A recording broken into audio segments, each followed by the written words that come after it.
Hello everyone, I'm Professor Sudhir Vamne from Finolis Academy, Ratnagiri.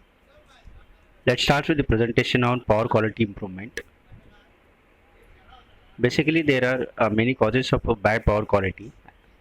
When I use the term power quality, it is basically a contains of harmonics in the current and voltage, then less power factor, then load unbalancing, then voltage regulation problems, and then flow of reactive power into the transmission line problem. So all these comprises of a power quality.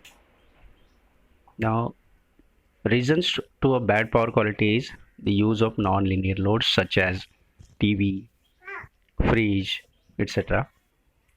And then use of solid state converters or controllers to feed the controlled electrical power.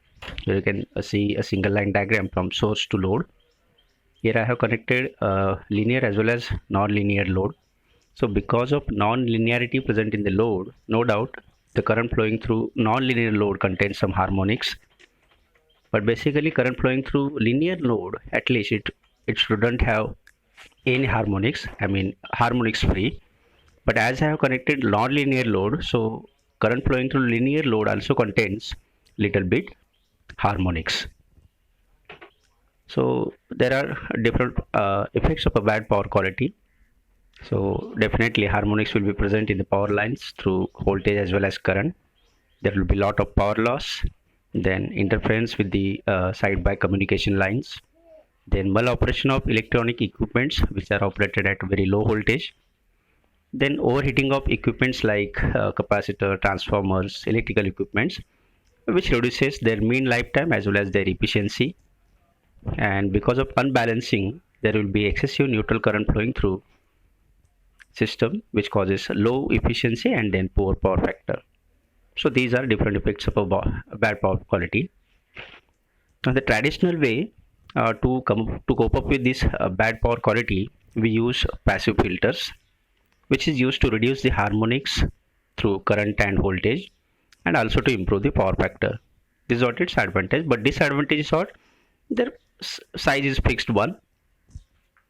Means any capacitor or inductor, use of physical capacitor and inductor itself means the passive filter.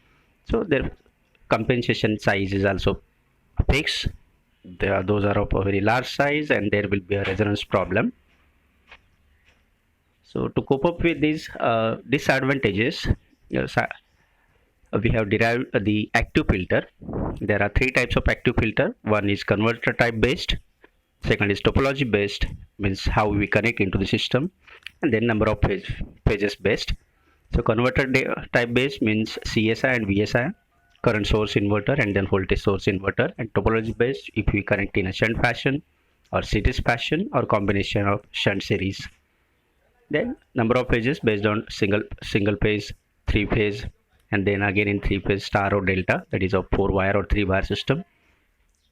So you can see here I have connected shunt active filter which is connected in a shunt fashion, and now you can observe that current flowing through a linear load don't contain any harmonics, right? So active filter basically compensate the current harmonics, and it manage the flow of reactive power into the transmission line.